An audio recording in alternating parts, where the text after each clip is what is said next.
Colección Mente Sana. Tu energía interior.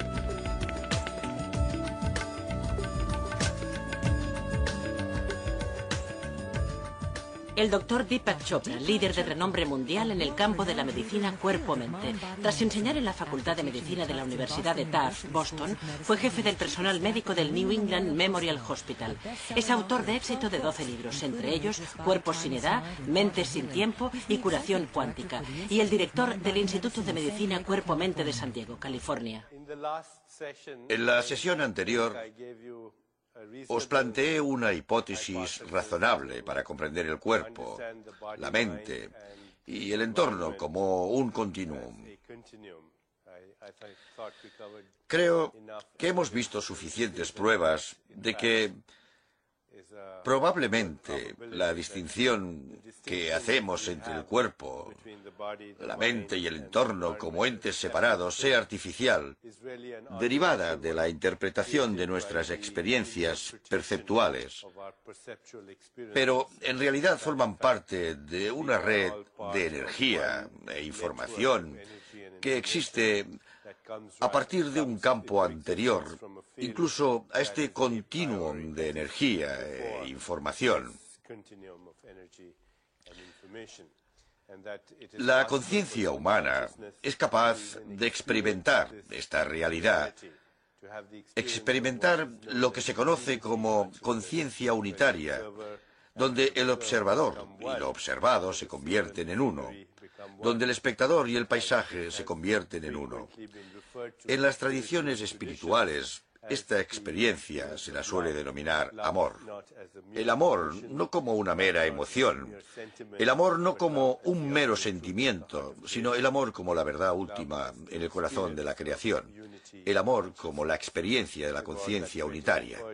Como dijera el gran poeta indio que cité en la sesión anterior, cuando experimento belleza, sé que es la verdad. ¿Y qué es la belleza? Es el amor en el corazón de la creación. Este continuum de inseparabilidad, de que incluso el tiempo, o la experiencia del tiempo, la generamos nosotros, porque en realidad solo existe una eternidad. El tiempo es una experiencia perceptual. Si leéis Historia del tiempo, de Stephen Hawking, y os detenéis en la introducción de Carl Sagan, hay una afirmación extraordinaria. Dice que Stephen Hawking se ha propuesto comprender la mente de Dios. Stephen Hawking se ha propuesto comprender la mente de Dios. Que yo sepa, solo hubo otro científico que fue tan audaz como para hacer semejante afirmación. Albert Einstein. Una vez dijo que quería conocer los pensamientos de Dios. El resto son detalles. ¿A qué conclusión llega cuando se propone comprender la mente de Dios? Según él, vivimos en un universo que no tiene ni principio en el tiempo, ni final en el tiempo. No tiene límites en el espacio, ni nada que pueda influir un creador. Ahora intentad conceptualizar este concepto, intentad visualizarlo, intentad imaginároslo y veréis que es total y absolutamente imposible. ¿Cómo se puede conceptualizar o visualizar algo que no tiene principio? Los científicos utilizan el término del Big Bang y los 3 primeros minutos para postular que el universo tuvo un principio, al menos en el espacio y el tiempo. Pero el caso es que no se puede visualizar, no es visualizable. Y en el momento en que uno toma partido y dice que quizá hubo un principio, entonces el dilema inmediato es, si hubo un principio, ¿qué había antes del principio? Si existe un final para este universo, entonces el dilema inmediato es, ¿qué habrá después del final?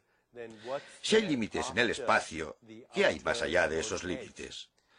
Resulta que la física cuántica no es solo más extraña de lo que pensamos. Es más extraña de lo que podamos pensar, al menos del modo en que podemos pensar lingüísticamente. El modo en que podemos pensar en nuestro lenguaje verbal de élite, pero no en el lenguaje matemático, que parece ser el lenguaje de la naturaleza. Las matemáticas son el lenguaje de la naturaleza, pero las matemáticas en sus ecuaciones tienen en cuenta el cero y el infinito, que no son conceptualizables visual o al menos lingüísticamente. Vemos que, aunque creemos la experiencia del tiempo en nuestra conciencia, es un resultado. Nuestra experiencia personal del tiempo es un resultado de nuestro diálogo interno. Hace unos años, mientras viajaba por Alemania, un médico amigo mío me habló de una noticia. 7 mineros se habían quedado atrapados en una mina. Sabían que les quedaba un periodo limitado de tiempo porque disponían de una cantidad limitada de oxígeno. Solo uno de los mineros tenía reloj. Y para calmar la ansiedad de los demás, a cada 2 horas que pasaban decía que había pasado 1 hora. Al final de la semana los rescataron con vida a todos, menos al que había estado diciendo la hora. Había cambiado la experiencia subjetiva del tiempo de los demás, pero él sufrió las consecuencias de su propia experiencia al mirar el reloj, aunque hubiera conseguido cambiar la experiencia de los demás. El tiempo es una experiencia subjetiva y no se pueden medir las experiencias subjetivas. Un gran físico inglés, Sir Arthur Eddington, dijo que tratar de medir una experiencia subjetiva es como intentar averiguar la raíz cuadrada de un soneto. Es imposible.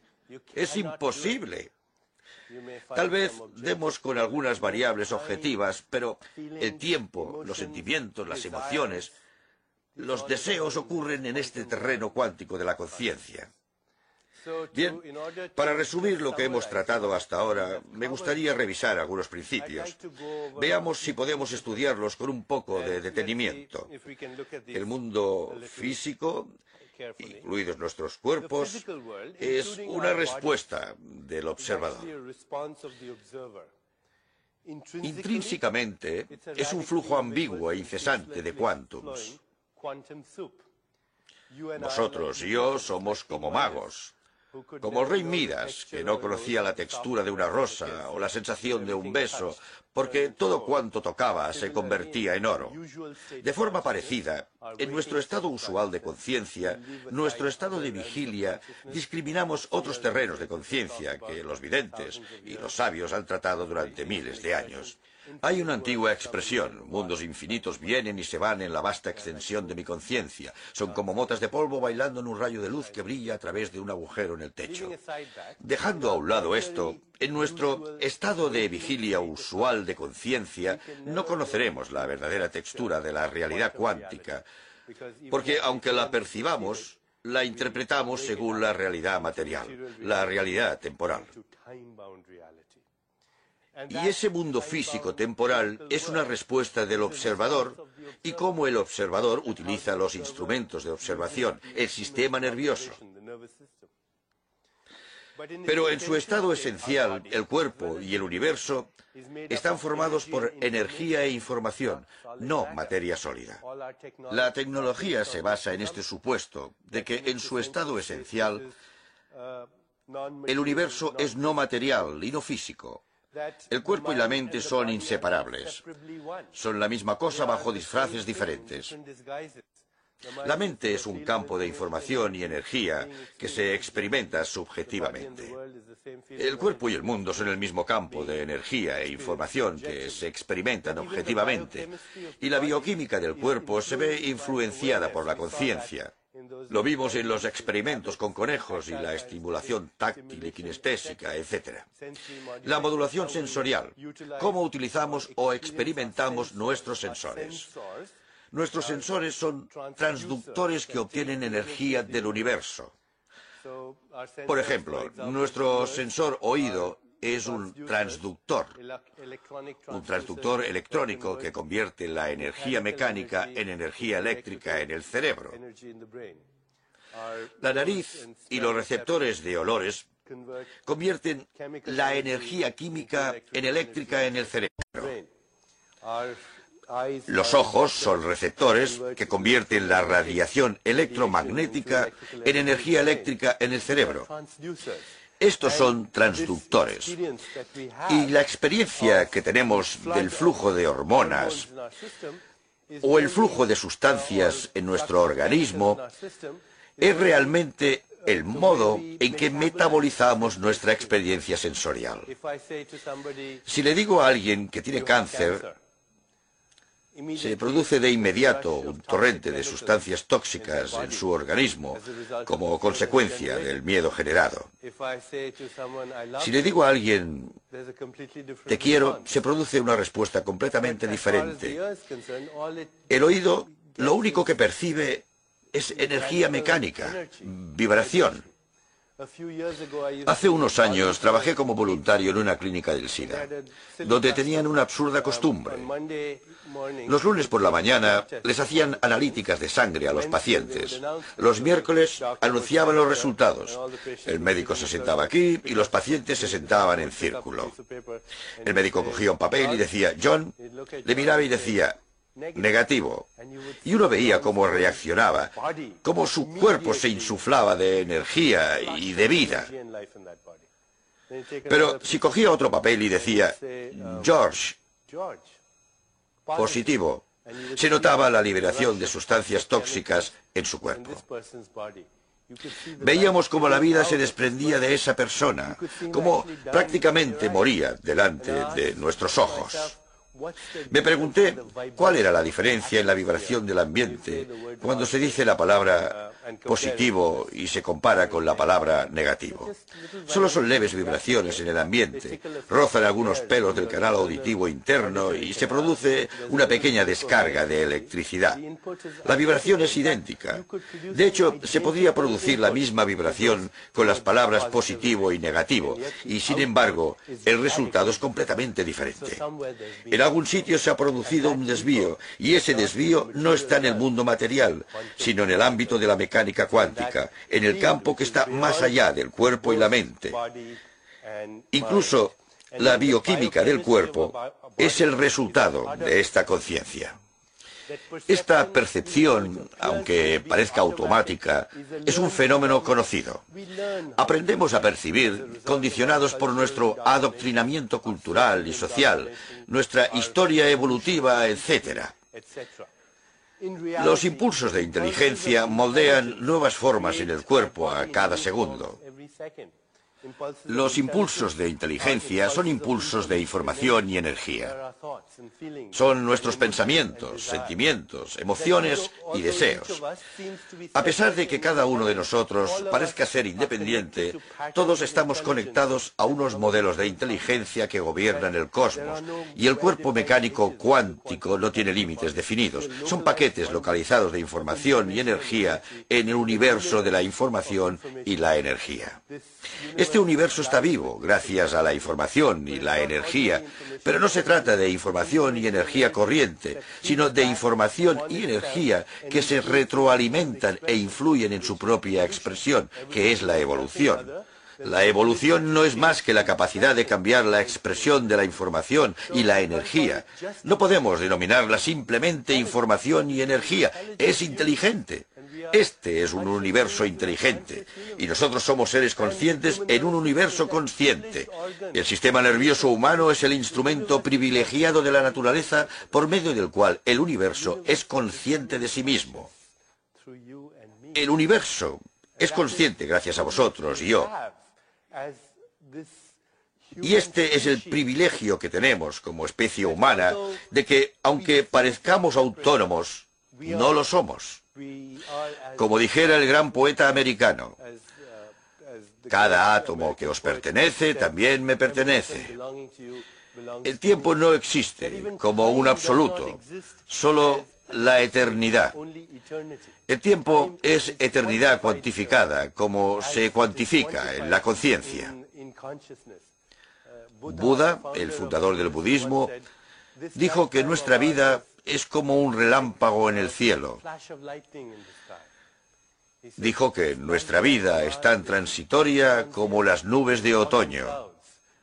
Contemplar el nacimiento y la muerte de los seres es como contemplar los movimientos de un baile. Una vida pasa a toda velocidad, como un torrente por una montaña empinada. Pero nos identificamos con nuestra imagen y no con nuestro yo. Y por eso experimentamos el tiempo. En realidad, solo existe la eternidad. Y cada uno vive en una realidad que se halla más allá de todo cambio. Volveré sobre este tema, un tema importante, porque existe un componente aquí, un componente de la existencia que se encuentra más allá del cambio.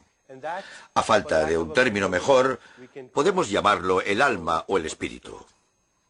Bien, claro que si acudís a un científico y le decís que tenéis un alma, el científico os contestará diciendo: me gustaría creerlo, muéstrame dónde está. El científico afirmaría lo mismo de la mente, porque, como os habréis imaginado, no existe ninguna prueba real de que la mente existe, ninguna prueba científica. Solo tenemos pruebas circunstanciales de que la mente existe. No obstante, si no fuera por las invisibles fuerzas animadas de la mente, estaríamos paralizados. Yo no podría estar hablando, no podría desplazarme. Por tanto, los pensamientos tienen una fuerza animada, una invisible fuerza animada sin la cual estaríamos paralizados. Aún así, no se puede documentar científicamente que esta fuerza exista porque no se puede observar al microscopio. Lo mismo podría decirse del alma. ¿Qué es el alma? En las tradiciones religiosas, las tradiciones espirituales y en todas partes del mundo han llamado al alma la fuerza alentadora de la vida. Mantiene la integridad del cuerpo y la mente, y cuando se va, el cuerpo se desintegra, porque esta era la fuerza alentadora. En el siglo XIX, los científicos que estudiaban el concepto del alma pesaban a una persona justo antes de morir, y volvían a pesarla inmediatamente después para ver si disminuía el peso. Pero como no detectaban ninguna diferencia, al menos llegaron a una conclusión sensata. Si uno tiene alma, probablemente no pese nada. En el siglo XX hubo un científico brillante que se llamaba Wilder Penfield y durante 30 años investigó esta cuestión. ¿Dónde está el pensador del pensamiento? ¿Quién es el pensador del pensamiento? ¿Por qué yo no soy mis pensamientos? Yo no soy mis emociones, yo soy el que experimenta emociones. Yo no soy este cuerpo, soy el que tiene la experiencia de este cuerpo. El cuerpo es una experiencia, la mente es una experiencia, el mundo es la experiencia. Pero ¿dónde está el experimentador? Al Dr. Penfield le interesaba mucho encontrar el alma y al experimentador. Cuando operaba a sus pacientes, estimulaba diferentes partes del cerebro para ver qué sucedía. El Dr. Penfield realizaba las operaciones con anestesia local, porque el cerebro es la parte del cuerpo donde se pueden estimular diferentes partes del cuerpo sin causar molestias o dolor. El cerebro no tiene receptores del dolor. Un día, mientras el doctor Penfield operaba a una joven, le tocó una parte del cerebro y la paciente se vio transportada de inmediato a una experiencia anterior. Se encontró en la cocina preparando la cena, oyendo cómo jugaban sus hijos en el jardín, e incluso llegó a experimentar preocupación de que les atropellara un coche. El doctor Penfield le preguntó a la paciente: ¿se encuentra realmente en la cocina? Y ella contestó: no, estoy hablando con usted y usted está operándome. El doctor Penfield dijo: esta persona tiene dos experiencias al mismo tiempo. Por un lado está en la cocina y por otro está hablando conmigo. En otras palabras, hay un testigo discreto entre bambalinas que distingue entre la experiencia sensorial y la realidad. En otra ocasión, operaba a un joven que, de repente, se encontró en medio de un partido de béisbol. De pronto, estaba experimentando un partido de béisbol que había visto hacía 20 años, e incluso vio cómo un chaval pasaba la valla e iba hacia el público. Al mismo tiempo, era consciente de que el doctor Penfield le estaba operando. Era capaz de interpretar que aquello había sido una alucinación y que eso era la realidad. El doctor Penfield se preguntó dónde estaba el intérprete y quién lo era.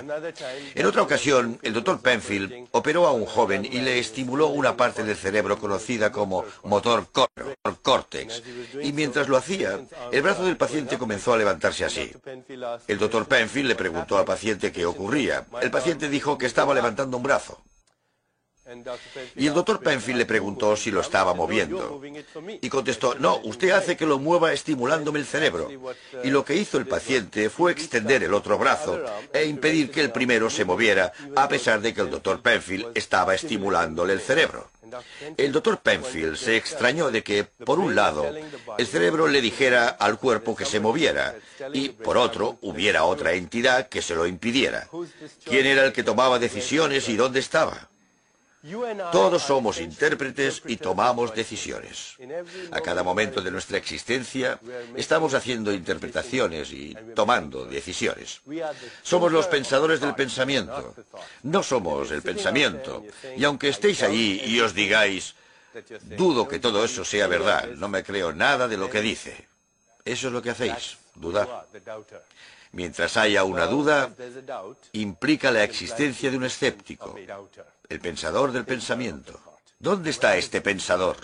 ¿Dónde está esta alma? ¿Por qué no la encontramos en el cuerpo? El doctor Penfield se dijo, no puedo encontrarla en el cuerpo, así que la pregunta crucial es, ¿por qué no?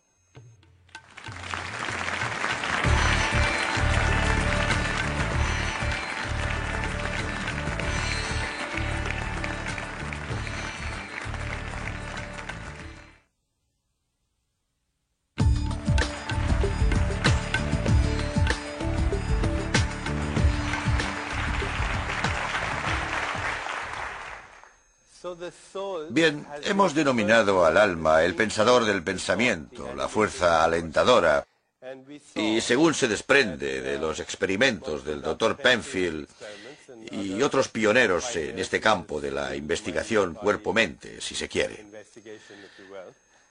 no se encuentra en ningún sitio del cuerpo. No se puede encontrar este fantasma en esta máquina con toda la tecnología disponible. Gracias a las tecnologías sofisticadas, es posible medir los efectos del destello de una intención un microsegundo después de producirse. Ahora es posible medir los efectos del destello de una intención un microsegundo después de producirse, pero la pregunta es, ¿de quién es la intención? ¿Y dónde está esa persona? No es posible encontrar a esta persona en el cuerpo. Esta persona que es el yo esencial que interpreta y toma decisiones. No se puede encontrar al yo real, el que interpreta y toma decisiones en el cuerpo. ¿Por qué no se encuentra en el cuerpo? La respuesta podría ser bien sencilla. La razón por la que no se encuentra el yo real en el cuerpo es porque no está ahí. Si vais a una librería y vais a la sección de metafísica, encontraréis una serie de libros sobre experiencias extracorpóreas, cuando el verdadero misterio es cómo conseguir una experiencia intracorpórea. Porque en teoría no estamos aquí. Cualquiera que haya profundizado un poco en la literatura espiritual, y con ello no me refiero al último éxito de ventas New Age.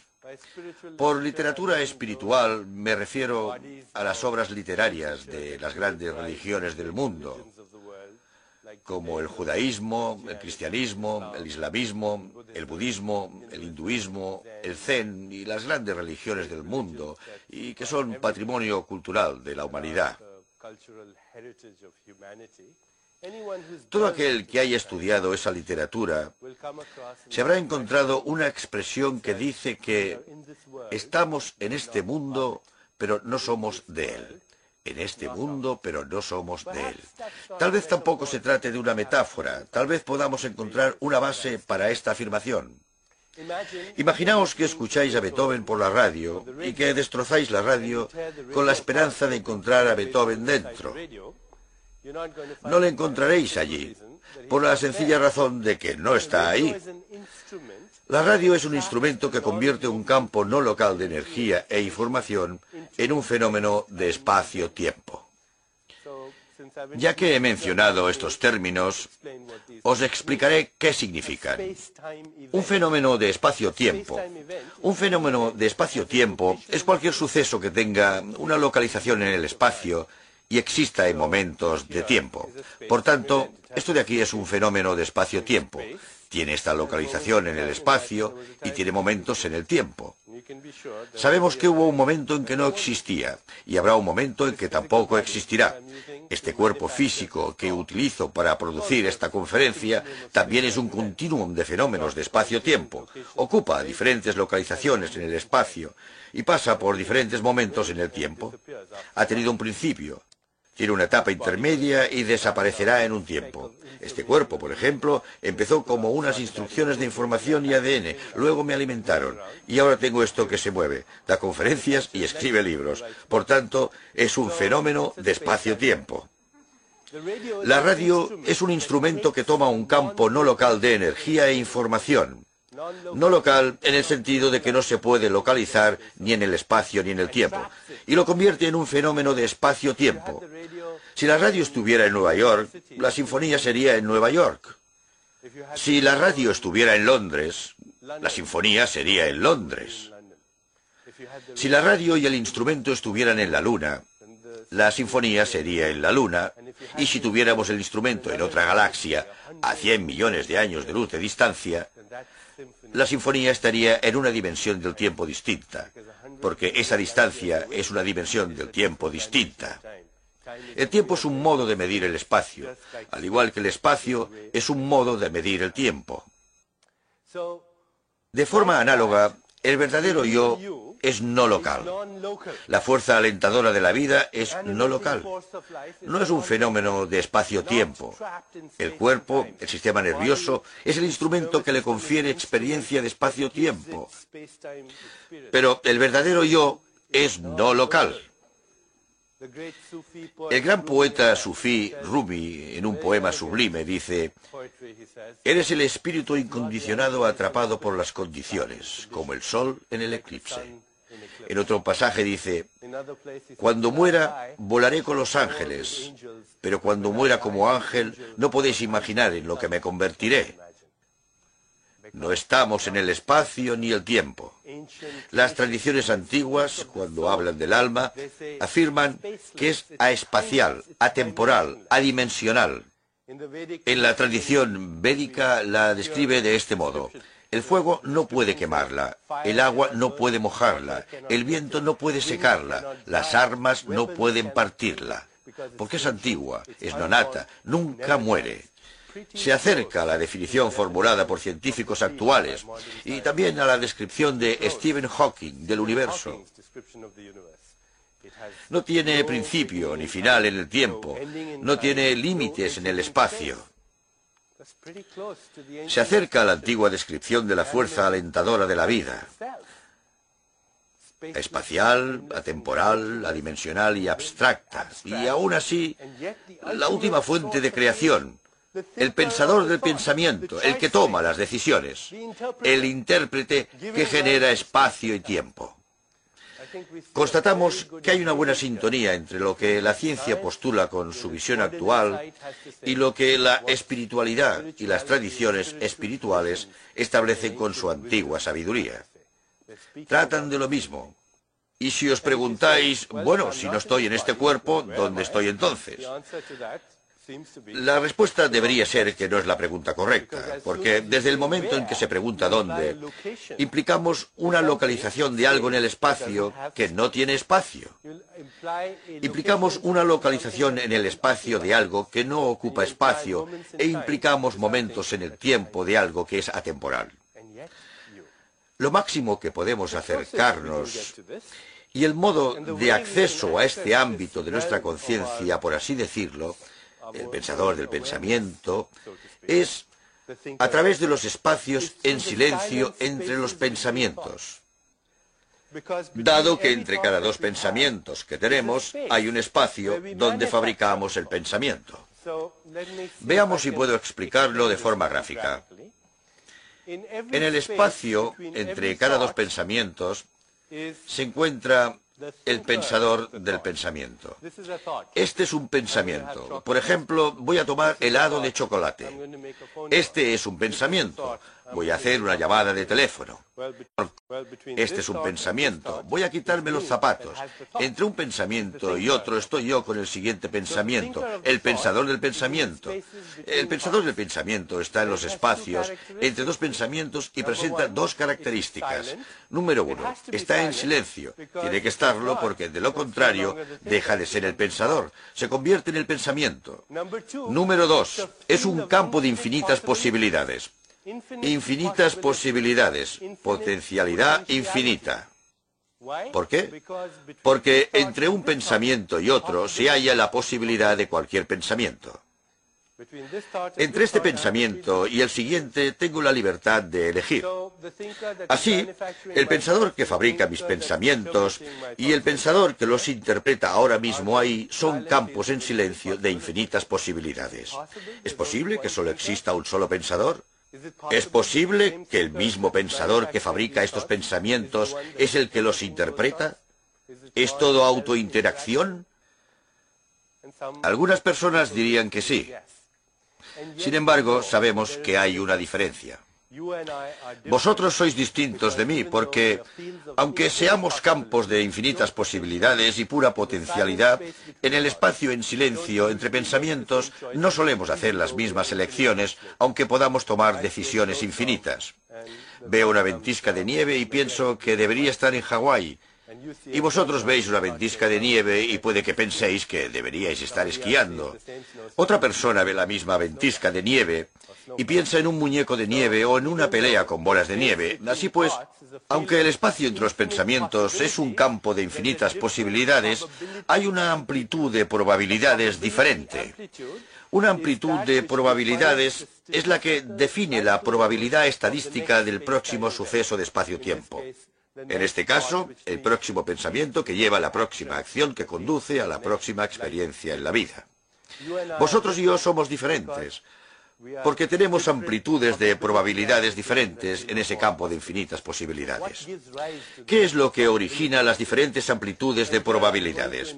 Aquí voy a nombrar un término oriental que parece aterrador para aquellos que no sepan lo que significa. Este término del sánscrito es karma. A menudo la palabra karma ha sido traducida por destino, pero no lo es. De hecho, es justo lo contrario. El karma es la afirmación última de la voluntad y la elección libres. Karma significa simplemente acción. Si uno toma una taza de café, en teoría es un episodio kármico. Toda acción es kármica y la acción genera recuerdo. Si tomo una taza de café, sé a qué sabe el café. El recuerdo se convierte en la base del deseo. Tal vez quiera tomar otro café, quizá esta vez un capuchino o un descafeinado. Y el deseo vuelve a generar acción. El recuerdo, el deseo y la acción. Este es el software del alma. El software operativo en el espacio entre pensamientos. Somos continuums de amplitudes de probabilidades en los espacios en silencio, entre los pensamientos como consecuencia de nuestras experiencias. Lo que os hace distintos de mí es que hemos metabolizado diferentes experiencias en nuestro pasado. Hemos paseado por diferentes jardines, nos hemos arrodillado ante diferentes tumbas, hemos oído diferentes canciones, hemos conocido diferentes personas, hemos leído diferentes libros, nos hemos educado en culturas distintas. Hemos metabolizado cada brizna de experiencia que se ha cruzado en nuestro camino y nos hemos convertido en este software que gobierna la maquinaria de nuestra vida. Ser consciente de ello es liberarse de ello, porque de inmediato muestra que es una amplitud de probabilidades en un campo de infinitas posibilidades. Iba a girar a la derecha, pero ahora sé que es una respuesta automática dada mi experiencia anterior. No tengo que girar a la derecha, puedo girar a la izquierda, puedo sostenerme sobre la cabeza, puedo retroceder, puedo coger un helicóptero. Hay infinitas cosas que puedo hacer ahora. Saberlo es ser libre. Saber que esto es el software del alma, reconocerlo, es sentirse libre al respecto. Recordemos la expresión que he citado antes. Utilizo los recuerdos, pero no permito que los recuerdos me utilicen. En este nuevo modelo, vemos que el alma transforma el software en campos de energía e información que se expresan como pensamientos, sentimientos, emociones, deseos, etc. Luego se transforma en la bioquímica, los neurotransmisores y péptidos, y después se transforma en respuestas bioquímicas, respuestas fisiológicas, determinadas conductas, experiencia del mundo. Pero vemos que existe un continuum y que, por tanto, el alma es una entidad real que encaja en nuestro modelo de realidad no local. La realidad no local que precipita fenómenos de espacio-tiempo que llamamos experiencia. De hecho, los que estudian este modelo, y lo han explorado una serie de científicos, por citar algunos como Karl Pibram y también David Bohm, el físico eminente, han hablado del modelo holográfico de la memoria. Creo que todos los aquí presentes saben lo que es un holograma. Un holograma es, por expresarlo de forma sencilla, una proyección tridimensional de la memoria. Habréis visto hologramas en los museos de ciencia, en Disney World y probablemente en vuestras tarjetas de crédito Mastercard o Visa. Un holograma es una proyección tridimensional de la memoria. Si queréis hacer un holograma para mí, por ejemplo, lo que haríais es lo siguiente. Supongamos por un momento que este soy yo y queréis hacer un holograma mío. Haríais pasar un rayo láser por un instrumento llamado divisor de frente de onda. Este instrumento divide el rayo láser, que es un rayo que tiene una frecuencia de luz, en dos rayos. Uno se llama el haz objeto, el otro se llama rayo de referencia. El haz objeto llega al objeto, en este caso yo, se dispersa en luz dispersa. El rayo de referencia rebota en un espejo, interfiere con el haz objeto disperso y crea un patrón de interferencias que puede registrarse en una placa fotográfica. No tiene nada de misterio. Parecen un montón de garabatos, pero ahora comienza la magia. Se coge la placa fotográfica con su patrón de interferencias, se hace pasar por ella un rayo láser y se obtiene una proyección tridimensional de mí, parecida a mí, como un fenómeno de espacio-tiempo.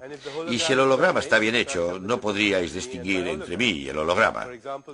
Por ejemplo, en la conferencia anterior os hablé yo. Este es un holograma y no notáis la diferencia. Hace unos meses estaba meditando y tuve una revelación brillante.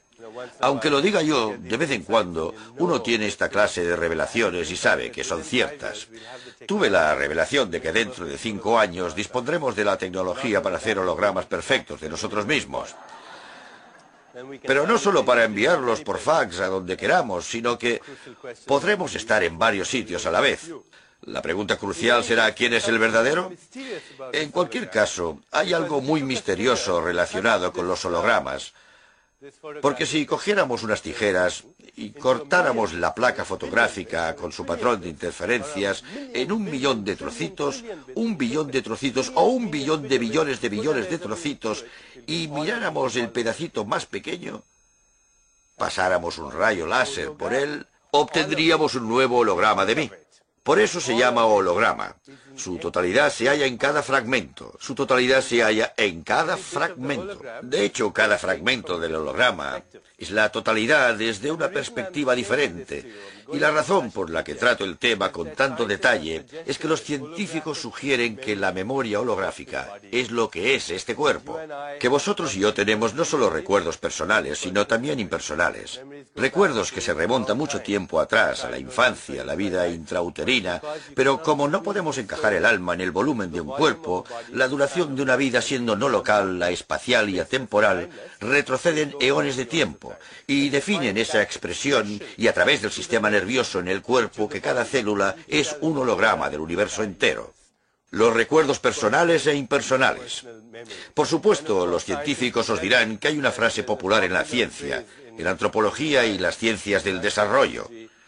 La ontogenia replica la filogenia lo que significa que en la experiencia de esta vida, desde el feto hasta el adulto, o hasta el bebé completamente desarrollado, replicamos las experiencias de nuestra especie y otras especies. Tenemos un cerebro reptil, tenemos un cerebro anfibio, tenemos recuerdos de todo lo que ha ocurrido en toda la historia de la evolución, no solo de la humanidad, sino también de otras especies. Y estos recuerdos se remontan mucho tiempo atrás. Hace unos años le explicaba este modelo a mi amigo Wayne Dyer, el eminente psicólogo. Le pregunté, Wayne, ¿comprendes el modelo de memoria holográfica? Y me contestó, claro que lo comprendo. Yo recuerdo el día de mi concepción. Y yo le repliqué, ¿en serio? Me dijo, sí, fui a un picnic con mi padre y volví con mi madre. Si fuéramos un poco más allá, nos toparíamos con nosotros mismos. Nos toparíamos con nosotros mismos porque el verdadero yo se halla más allá de la memoria. No es la experiencia, es el que vive la experiencia. Y el que vive la experiencia, el experimentador, es el factor atemporal en cada experiencia temporal. El experimentador es el factor atemporal de cada experiencia temporal. Eso es lo que vosotros y yo somos en realidad. También es la base de la curación. La palabra curación proviene de la palabra sagrado, o todo, o totalidad. La curación, en este modelo, es nada menos que la recuperación del recuerdo de la totalidad. Y cuando uno recuerda quién es en verdad, en teoría está curado porque ya no hay temor. Cuando uno sabe que una parte de él trasciende la mortalidad, que trasciende el tiempo, que el verdadero yo está más allá del espacio y el tiempo. La expresión ayurvédica es: tal como es el átomo, así es el universo. Tal como es el microcosmos, así es el macrocosmos. Tal como es el cuerpo humano, así es el cuerpo cósmico. Tal como es la mente humana, así es la mente cósmica. Y si no os gusta el término mente cósmica, podéis llamarlo campo no local de energía e información con bucles de retroalimentación cibernéticos de autorreferencia. Y si no os gusta el término alma, podéis llamarla continuum de amplitudes de probabilidades a través del cual este campo no local se manifiesta holográficamente como fenómenos de espacio-tiempo. Variamos los términos, pero nos referimos a los mismos conceptos. Variamos los términos, pero nos referimos a los mismos conceptos. Citemos de nuevo a William Blake, que dice: para ver el mundo en un grano de arena y el cielo en una flor silvestre, abarca el infinito en la palma de tu mano y la eternidad en una hora. Estas son descripciones holográficas de que vosotros y yo no solo estamos hechos de la misma materia, de los mismos elementos reciclados de la tabla periódica, sino que también somos el mismo ser bajo diferentes disfraces. Cuando lo sabemos a través de la experiencia, nos sentimos enteros. Nos sentimos curados, porque es un hecho sagrado que esa transformación de nuestro punto de vista interno ya no sea nuestra imagen, sino nosotros mismos.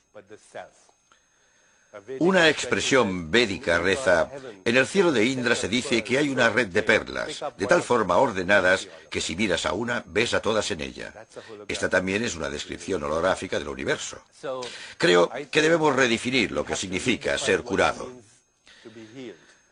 La curación es la pérdida de miedo que se produce cuando perdemos el miedo al cambio, porque hemos descubierto una parte de nosotros mismos que está más allá del cambio.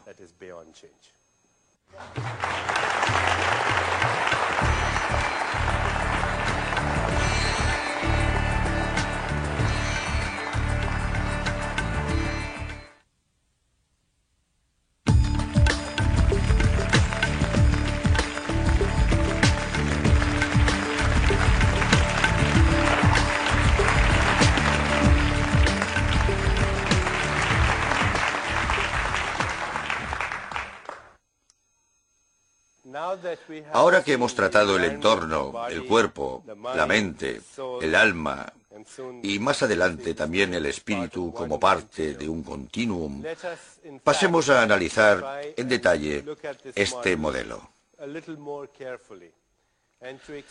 Para ello, he escogido un modelo de la antigua tradición curativa de la India, una ciencia conocida como Ayurveda. La palabra Ayush significa ciencia y Veda significa conocimiento. Por tanto, Ayurveda significa conocimiento de la vida. La palabra Ayush significa vida, Veda significa conocimiento. Por tanto, el término significa conocimiento de la vida. Este modelo se atribuye a un gran sabio de la antigua India, Adi Shankara. Me gustaría explicaros este modelo y ver si tiene relevancia para nosotros hoy en el mundo de la ciencia y la tecnología. Entenderemos el mismo modelo en términos de nuestra actual comprensión de la realidad desde una perspectiva científica. Según Adi Shankara, tenemos un cuerpo físico, un cuerpo sutil y un cuerpo causal. El cuerpo físico se halla, obviamente, en el espacio y el tiempo. Es tridimensional. Existe en el espacio, o al menos ocupa localizaciones en el espacio. Tiene momentos en el tiempo y está hecho de materia y energía. Y la palabra energía en sánscrito es prana. En China la llaman chi. En Japón la llaman ki. En la tradición judía se suele encontrar como Rúa, y en la tradición islámica, Ru. En todas partes existen conceptos similares. El cuerpo físico está compuesto por materia y energía. Sabemos por sentido común y por la física que la energía puede transformarse en materia. Y la materia puede experimentarse como energía. Y la energía del universo se manifiesta, por ejemplo, en forma de electromagnetismo, que da lugar al calor, la luz, la electricidad, la gravedad que nos atrae hacia el suelo, hace que la Tierra gire y mantiene el equilibrio entre los planetas, así como en forma de fuerzas intensas y débiles, que son fuerzas subatómicas, que no trataremos. La cuestión es que el universo es energía, y todas estas energías constituyen una energía cósmica que se experimenta como energías diferentes. Y la energía y la materia son una entidad inseparable. Ese es el cuerpo físico. Tiene una vida corta. Luego, más allá de la fachada de moléculas, hay un mundo distinto donde experimentamos la mente, el intelecto y el ego, que no podemos ubicar, al menos en el espacio, aunque tenga una existencia en el tiempo. Un pensamiento no ocupa un lugar en el espacio. Un pensamiento es impredecible, como un fenómeno cuántico. Es efímero, es invisible. Por tanto, no tiene localización en el espacio, pero sí tiene una localización en el tiempo, porque tiene un principio, una parte central y un final. Un pensamiento, un sentimiento, una emoción comienzan, tienen una parte central y un final. A estos ámbitos de existencia abstracta se les llama el cuerpo sutil, porque no puede experimentarse por medio de los sentidos, son sutiles. En la mente experimentamos emociones, sentimientos, deseos. En el intelecto experimentamos ideas, conceptos, nociones y creencias. Las creencias son ideas que consideramos ciertas. ¿Son ciertas? Son ciertas porque creemos que son ciertas. ¿Son universalmente ciertas? Obviamente no. De lo contrario, la gente no se mataría por sus creencias. Desde antiguo se dice que las creencias persisten, es decir, sobreviven a los creyentes. Más allá del intelecto se encuentra el ego. El ego es nuestro estado de referencia objeto. Me gustaría definir este concepto. Al hacer una referencia a objeto, uno se refiere a un objeto para identificarse. Eso es lo que es el ego. Es la referencia a objeto. Uno se refiere a algo para identificarse. Si me cruzo con alguien en la calle y le pregunto, ¿quién eres? No creo que me responda. Soy una expresión holográfica del universo que se manifiesta como un continuum de amplitudes de probabilidades para fenómenos de espacio-tiempo, que en teoría es una definición bastante precisa de quién sería. Pero si le pregunto quién es, lo normal es que me responda nombrando objetos. Un nombre, un pasaporte, un número de la seguridad social, un puesto de trabajo, una relación, una cuenta bancaria, un coche, una casa. Uno renuncia a sí mismo a favor de su imagen. El ego es la propia imagen que resulta del sacrificio del espíritu por la imagen, que resulta de la identificación con los objetos. Y aquí está el nacimiento del tiempo. El tiempo no es nada menos que la continuidad de la memoria que utiliza el punto de referencia interno como el ego. El punto de referencia interno es la propia imagen, y la continuidad de la memoria que lo utiliza como el punto de referencia interno es el tiempo. Si se rompe la barrera del ego, se entra en un ámbito atemporal, el del espíritu, que no puede, como hemos dicho anteriormente, que no puede encajarse en el volumen de un cuerpo o la duración de una vida, porque el espíritu es atemporal, espacial, adimensional y no local. Al romper la barrera del ego, lo que haría que uno se sienta ofendido a menudo, al romper esa barrera, se descubre este otro ámbito, conocido por lo general como el cuerpo causal, porque genera el cuerpo sutil. El cuerpo causal también tiene dos componentes. Tiene un alma y un espíritu. El alma es el continuum de amplitudes de probabilidades compuesto por tres elementos: acción, memoria y deseo, el software. Más allá, el campo de la potencialidad pura, que en las tradiciones espirituales se ha dado en llamar a menudo terreno último de la creación, el espíritu universal. Si os gusta la terminología espiritual, es sencillo. Uno tiene un cuerpo, tiene energía, tiene una mente, tiene un intelecto, tiene un ego, tiene un alma y tiene un espíritu. Esa es la terminología que han utilizado todas las tradiciones espirituales de todo el mundo.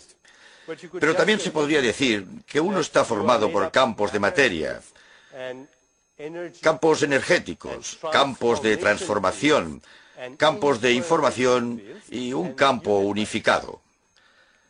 Campo de información es una palabra agradable. Información significa generación de forma, información. Estos son los campos de transformación. A medida que vamos de la capa más superficial a las capas más profundas de la existencia, encontramos que hay un no cambio relativo. El cuerpo tiene una vida corta, pero la mente, el intelecto y el ego tienen una vida más larga que las moléculas en las que cabalgan. Mi cuerpo físico no es el mismo que el modelo del año pasado. Este es el modelo del 1995, creo. El modelo de 1994 está muerto. Ha desaparecido. Vino del polvo. Se arremolinó un rato y volvió al polvo. Está muerto, pero yo no he muerto. Mis sentimientos, mis emociones, mis recuerdos no han cambiado. Quizás sirva esto como prueba científica de la existencia de vida tras la muerte. Sucede todo el tiempo. Las emociones tienen una vida más larga que las moléculas por medio de las que se expresan. Y el campo de información que genera las emociones aún dura más hasta acabar con el terreno último de creación, que David Bohm llama el orden implicado, de donde nace todo, el terreno último de creación. También podríamos describir el mismo modelo diciendo que este es el campo de potencialidad pura, en el que el observador, el proceso de observación y el objeto observado están ahí, pero no se manifiestan. El espectador, el paisaje y el proceso de ver están ahí, se esconden, por decirlo así. A este nivel, el campo de información, el observador o el espectador domina la experiencia.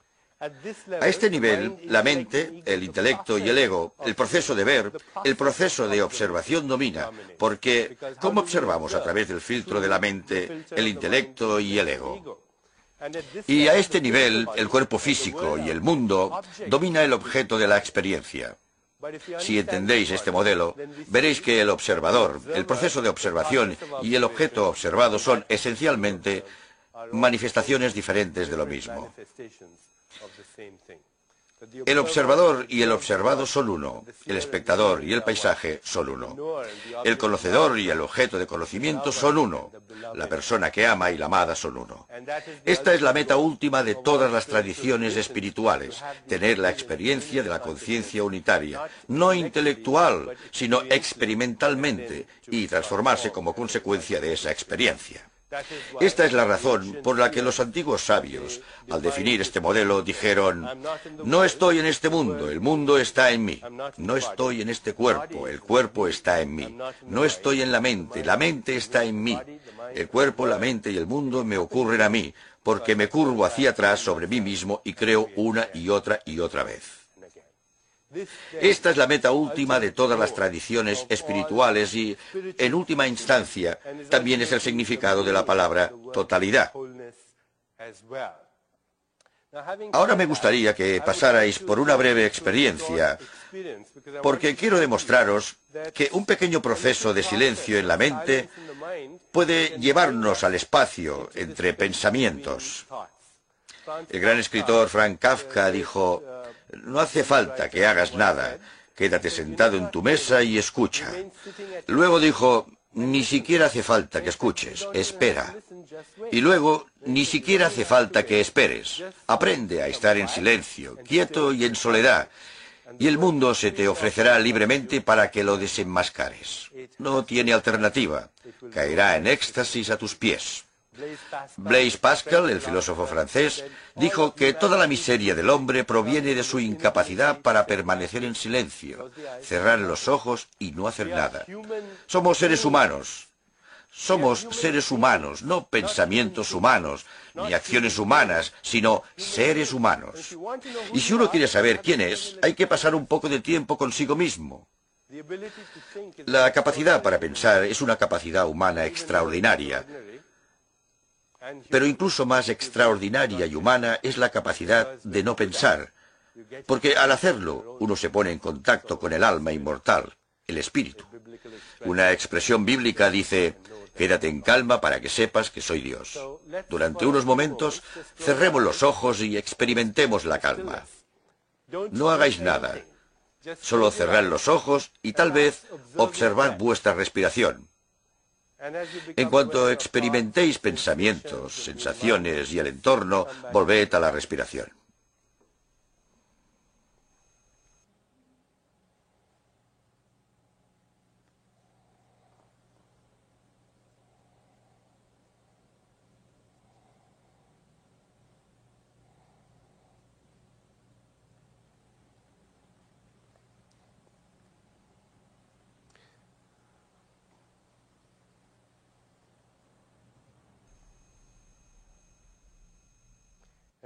Y ahora mantened los ojos cerrados y sed conscientes de vuestro cuerpo.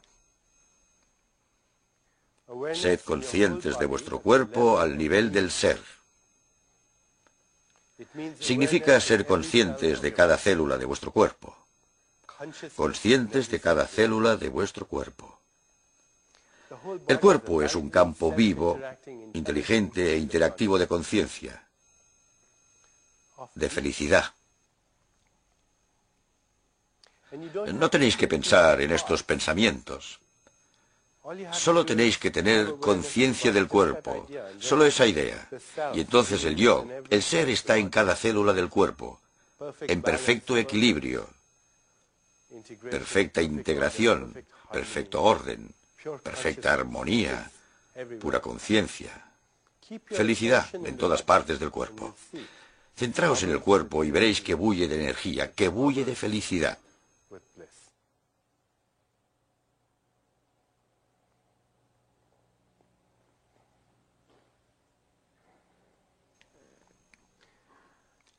Bien, podéis abrir los ojos. Lo hemos hecho bastante rápido, aunque el tiempo sea una ilusión. Pero, ¿cuántas personas, al observar primero su respiración, cuántas personas han notado en unos minutos, mientras lo hacían, que se relajaban tanto que casi iban a quedarse dormidos? ¿Cuántas personas han tenido esa experiencia? Levantad la mano, por favor. Bien, ¿qué significa esto? Si en 2 minutos empezáis observando la respiración y os relajáis tanto que casi os quedáis dormidos, ¿qué significa? Significa que tenéis sueño. Nada más que eso. El cuerpo os dice: oye, déjame 2 minutos, quiero dormir.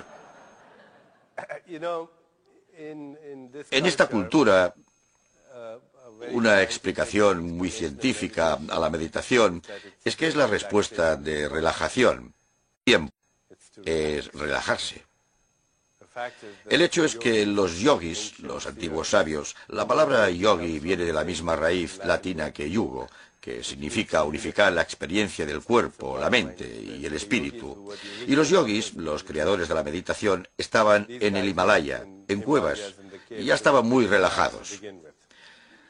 No trataban de relajarse, sino de estar más alerta.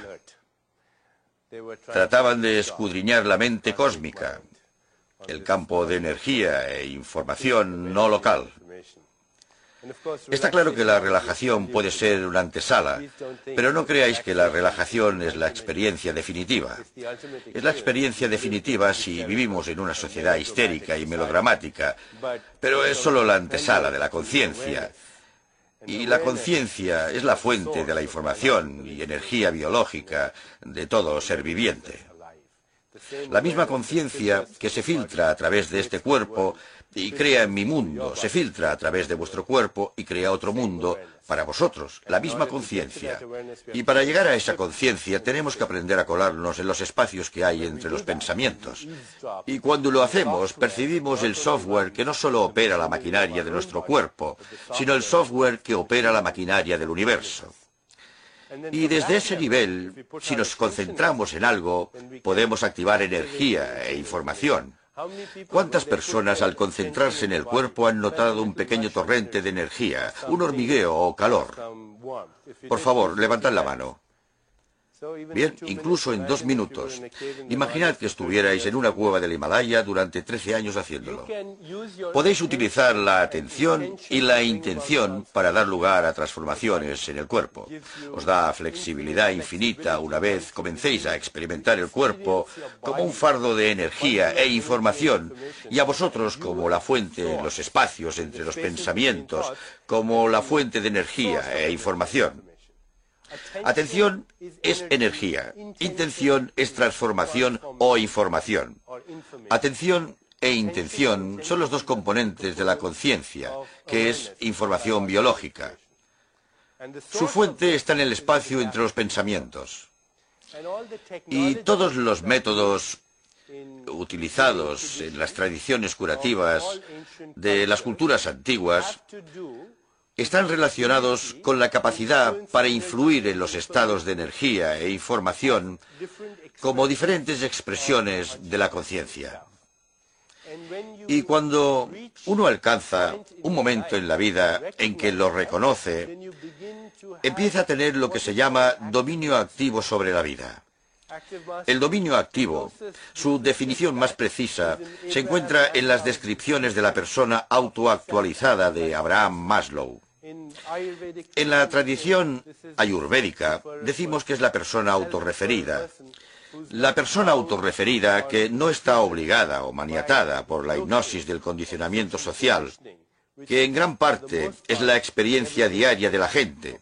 Lo que consideramos normal en nuestra sociedad en realidad es la psicopatología de la media. Una persona autorrealizada, una persona autoactualizada, según la antigua tradición védica, presenta al menos 10 características clave. Número 1. Su punto de referencia interno se ha convertido en el espíritu, no el ego. Sabe por experiencia propia que el espíritu es una fuerza real. Tal vez sea misterioso, tal vez sea abstracto, tal vez sea incomprensible para la mayoría, pero como lo ha experimentado directamente, es su punto de referencia interno. Es más real que la gravedad, es más real que el tiempo. La segunda característica del alma autorrealizada es que sabe que tiene que hacer frente a las toxinas de la vida. Las toxinas que generan caos en su cuerpo mecánico cuántico. Y por toxinas nos referimos a la comida tóxica, las bebidas tóxicas, pero también a las relaciones y las emociones tóxicas. La tercera característica del alma autorrealizada es que se han deshecho de su necesidad de aprobación. Es el ego el que necesita aprobación, el ego que busca poder externo, el ego que necesita controlar. La necesidad de control, la necesidad de aprobación, la necesidad de poder externo son necesidades basadas en el miedo, son compulsiones enraizadas en el temor y la amenaza.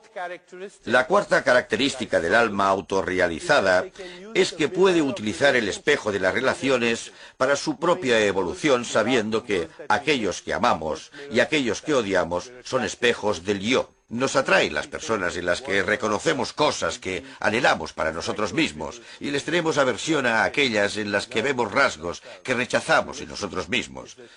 Las relaciones son una herramienta para la evolución de nuestra conciencia. La siguiente característica del alma autorrealizada es que es consciente de su cuerpo como la experiencia del espíritu, que este cuerpo, con toda su sensualidad, es parte de un universo sensual lleno de felicidad, en el que los pájaros cantan, los niños juegan, las estrellas refulgen y las flores brotan. Este es un universo vivo de conciencia. Centrarse en la experiencia del cuerpo es encontrar la presencia de Dios. Si uno no encuentra a Dios en una flor, si no encuentra a Dios en un arco iris, si no encuentra a Dios en los ojos de un ser humano o cualquier otra cosa, en una brizna de hierba, no encontrará a Dios en los libros de religión. Y la otra característica del alma autorrealizada es la conciencia del momento presente centrado en la vida. El pasado se ha ido, el futuro no ha llegado. En este momento se es libre de ambos. Y por último está la necesidad de librarse de la carga del enjuiciamiento. Si entendéis este modelo, entonces sabréis que el divino, el diabólico, el pecador, el santo, el victorioso, el derrotado son diferentes disfraces. Es necesario abrazar y conocer el lado oscuro e intimar con él si uno quiere librarse de él. Hay que reemplazar la conducta basada en el miedo por una conducta de gracia y amor, y finalmente empezar a ver el universo entero como una expresión del yo, porque es lo único que existe. El yo que se curva hacia atrás sobre sí mismo para crear una y otra vez. Experimento este mundo como expresión de mí mismo. No soy el mundo está en mí. No soy el cuerpo está en mí. No soy la mente está en mí. Me suceden a mí todo esto. Me curvo hacia atrás sobre mí mismo y creo una y otra vez. Soy el potencial inconmensurable de todo lo que fue, es y será. Y mis deseos son como semillas en el suelo. Esperan el momento oportuno para salir y manifestarse. Y si uno pregunta al observador por qué lo hace, cuál es el propósito, la respuesta es muy interesante. ¿Por qué no?